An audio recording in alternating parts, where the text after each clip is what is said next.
Recently, I've been getting inundated. People have been sending me clips of really, really, really terrible dating advice. I don't know why this has gotten so pervasive. This idea that what really women want is for men to be authentic. No, women want men they're attracted to be authentic. They don't want just regular men. If a homeless fat dude comes up to a woman and he's authentic and he goes, you know what, ma'am, you have big boobs and I just wanted to let you know that they're beautiful. She's not going to get sexually stimulated by him. And I don't know why I keep having to have this conversation. We literally had a guy who's, kind of in our group. He's in our friend group. Mm-hmm. And the guy's he's in a musical band. He gets a ton of attention from women who are groupies. He's a good looking dude. And he's like, no, what you really need to do is be authentic with women. And I'm like, it's one of these things where privilege is invisible to people who have it. Michael, women just want to be seen.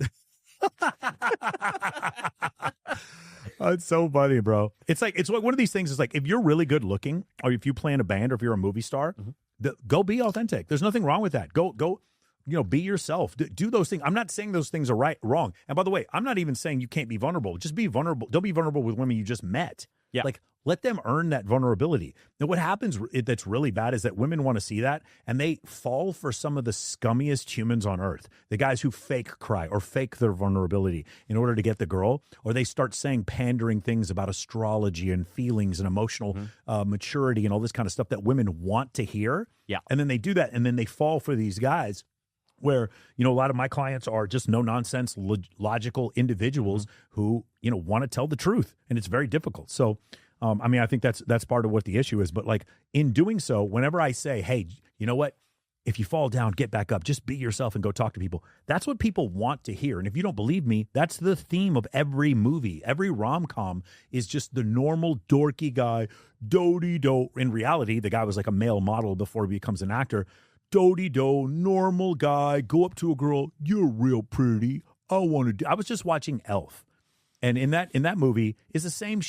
I'm just watching Will Ferrell go, oh my God, you're pretty. And then he ends up with the girl, and I'm like, this is such a bad example to set for men, because if he's not Will Ferrell starring in this movie, this is sexual harassment, and people just don't grasp it.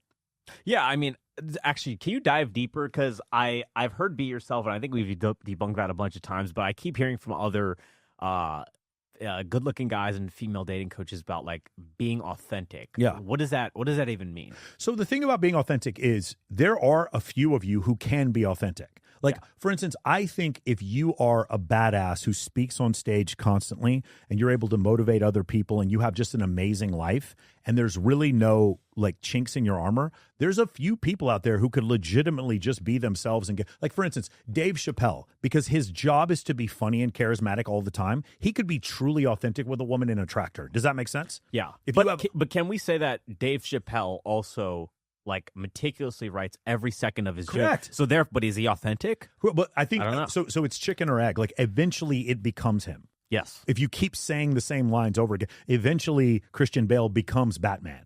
You understand? Eventually Henry Cavill becomes Superman. If enough movies, eventually Sean Connery becomes James Bond. Like, eventually it does become authentic. Like, you hear actors say this, like, after 5-10 seasons of playing this one character or 10 movies of playing this one character, it kind of becomes you. Like, every time I see David Duchovny, I still see Hank Moody in him. And I still feel like there's a little bit of a Hank Moody in him. And then the ultimate example is Charlie Sheen. Charlie Sheen was playing Charlie Sheen in every movie where Charlie Sheen was in it. And so the thing is, this is what I mean by don't be yourself. It's like every day, if I am an overweight person who's introverted, I don't like social situations, and I'm out of shape, and I have low energy, and I'm not very innovative, and I have a pretty mindset that's a scarcity mindset. If all of a sudden one day I go to a conference, it changes my life. I surround myself with people who are better, who are higher achievers than me. It causes me to go to the gym every day, and then from there, my health, my endocrine system improves. Maybe I get on TRT, and I start working on building a new business. And in building the business, I start to welcome new challenges, bring new people in my life. I start to have a new group of friends who are very challenging. I'm not being authentic. I don't know why people don't grasp this. I would say this is with anything. With anything. If I am out of shape and I don't want to go to the gym and something happens, like maybe I have a family member who ends up with diabetes or a heart attack and it scares me into going to the gym, I'm not being authentic. I'm not being myself. Basically what I'm saying is they're trying to say just be yourself, and I'm just trying to say life is this ladder, and you're climbing the ladder every day. And as long as you're climbing the ladder, that's fine. But climbing the ladder, once you get to the top of the ladder, no girl looks and says, man, that was a long ladder you just climbed. They just see the Lambo. They just see the biceps. They just see the jewelry. They just see the YouTube following. That's all they see. They just hear the charisma. Initially, that's just what they see. And they don't, but none of those things, because those things sucked and they hurt. Dude, going through survival school, anybody out here who's in the military, you have top secret clearance, you guys went to one of the 4 survival schools, you know it sucked. It was terrible. At no point was I authentic. I wanted to escape. It sucked. But afterwards, I was different. So whoever I was before survival school is different from who I was after survival school, right? Mm-hmm. Whoever I was before I joined the military is different from whoever I was after. So what is authentic? What is being myself? The whole time I was improving. And then so the problem is, here's where the ultimate confusion comes from. I've said this before. I don't care who this offends. It's true. For women, sex is organic. For men, sex is strategic. Let me say that again. If anybody wants to debate me on this, I'll just embarrass you. For women, sex is organic. For men, sex is strategic.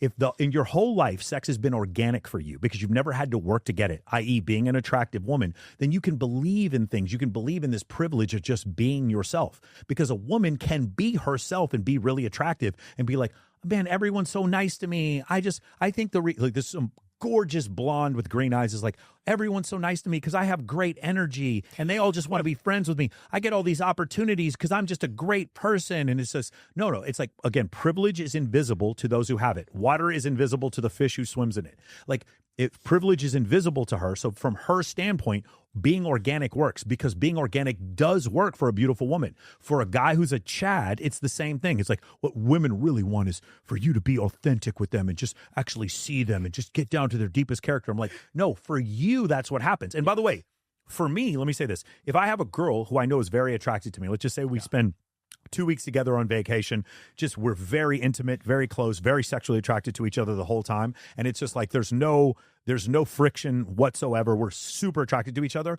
In that case, because I know she's super attracted to me, then I can kind of just be myself. Yeah. I can be authentic after she's attracted to me. And this is the part that nobody grasps. You must climb the hill. You must climb the ladder, climb to the top of the cliff to get to the place where she is attracted to you. And then once she's attracted to you, all things are possible. Yeah. All things are possible. If she's not attracted to you, no things are possible other than getting her from an unfamiliar environment to a familiar environment where you can generate attraction, get more time in the pocket. I explain this to guys who watch American football. If you take an average quarterback and you give him 5 seconds in the pocket, he's going to look like Joe Montana. If you take an average quarterback, like a guy who's not very good, and he's got 5 seconds to throw the ball on every play, he's going to look incredible. If you take an average guy and you give him a social circle where the girl is allowed to see him flourish for 5, 6, 7 months, he's going to get 10s. He's going to throw touchdowns to girls who are 9s, his 9 and his 10, because he got them from an unfamiliar environment to a familiar environment. Yeah, I mean, if people were so attracted to what's authentic, like why? I mean, you and I know, like, why do some of like the scummiest, like most lying, narcissistic guys to get women? Yeah. I mean, their cocaine might be authentic, sure, but their cocaine is real. They've got authentic Peruvian cocaine. Yeah, that's authentic. But aside from that, they're not like the most inauthentic people are sometimes the most successful. Here's people. The funny thing: the thing that disappoints me most often with my female friends is not the actions. It's not the women themselves. It's the men that they choose. And then complain about men in general when 99% of men they would not give an opportunity to, and about 80% of men they don't even see. Yeah. That's the part and it's not angry. I'm not 304. I'm not like that. It's more, the word is disappointed. I'm just disappointed when I see a female friend of mine. It's so funny because I told that story before about the girl. I said, she went to another country. Her man had an affair with another guy while she was having a baby, and then came back and she was explaining it to me, and we were just looking at her like, of course he cheated on you. Another girl who I wasn't even talking about thought I was talking about her, and she's like, I thought we were friends, and I'm like, I wasn't talking about you. It's so great. But in her mind, it's because it's the same situation. It's these women will choose poorly, and there's so many good men like sitting on the sideline, like waiting for their opportunity. And reality, what you want to say is, okay, what should happen? So bad they're selecting gay men. Yes, what should happen exactly? What should happen is the girls should use enough accountability and enough of a feedback loop to say, hey, the guys I keep choosing are wrong. Let's do something else. In business, we don't have that problem. We've had vendors that we've worked with before, and it's like, okay, this is not adding to ROI, and so we let them go. It's not just, in fact, I'm still friends with the guys. I'm still friends with people that we've let go. It's completely dispassionate. But for some reason, we don't do this with these relationships. And so there's these guys on the sideline. And I think what some red pill people want is for things to be fair. And so what happens is the girls should pick those guys on the sideline that they friend zone. And that's not fair either. What those guys need to do is understand how to generate attraction, how to have clear boundaries, how to show relevancy and competency, how to show pre-selection, how to fix their social media, how to have an incredible network, how to become an amazing leader, how to show social proof. If they were to learn those concepts, then they're not on the sideline anymore.